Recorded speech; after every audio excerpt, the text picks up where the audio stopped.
As I close, let me share with you our national position on this critical issue. In Trinidad and Tobago, we have a vision for developed country status on or before the year 2020. Our vision includes continued investment in industry, and we have achieved world excellence in exports in ammonia, methanol, and liquefied natural gas. However, we are mindful that the industrialization paradigm needs to be refocused on efficiency and the development of technologies that would reduce or avoid carbon emissions. In this regard, we support the further consideration of carbon capture and storage in geological formations, with a view to include this and other technologies that have the potential to take significant amounts of carbon dioxide from our atmosphere in any outcome of this conference, and thereby support the achievement of ambitious emission reductions.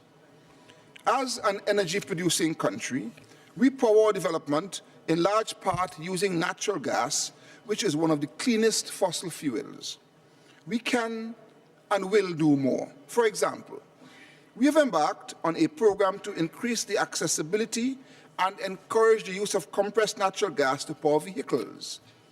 In Trinidad and Tobago, we are examining our situation and are willing to make deep cuts in our emissions of greenhouse gases as far as technology and human behavior change efforts will allow. In addition, with respect to renewable sources of energy, we are looking currently at the potential to include solar and wind energy as alternative energy sources. We are also pursuing an increased reforestation program, which has been undertaken in the past under two programs.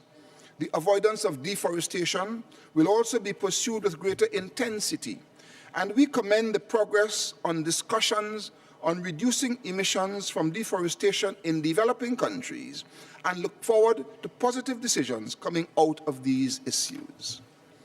We are determined to make our contribution to world prosperity in all of its meanings. These include healthy social and natural environments for all citizens in every nation to enjoy a high quality of life in spaces of their choice.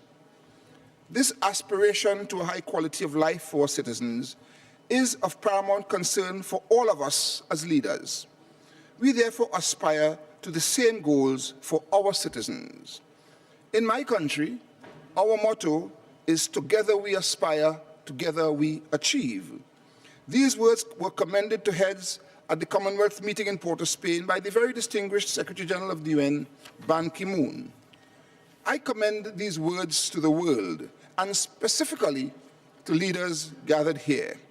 Let us make a greater effort to achieve that to which we all aspire.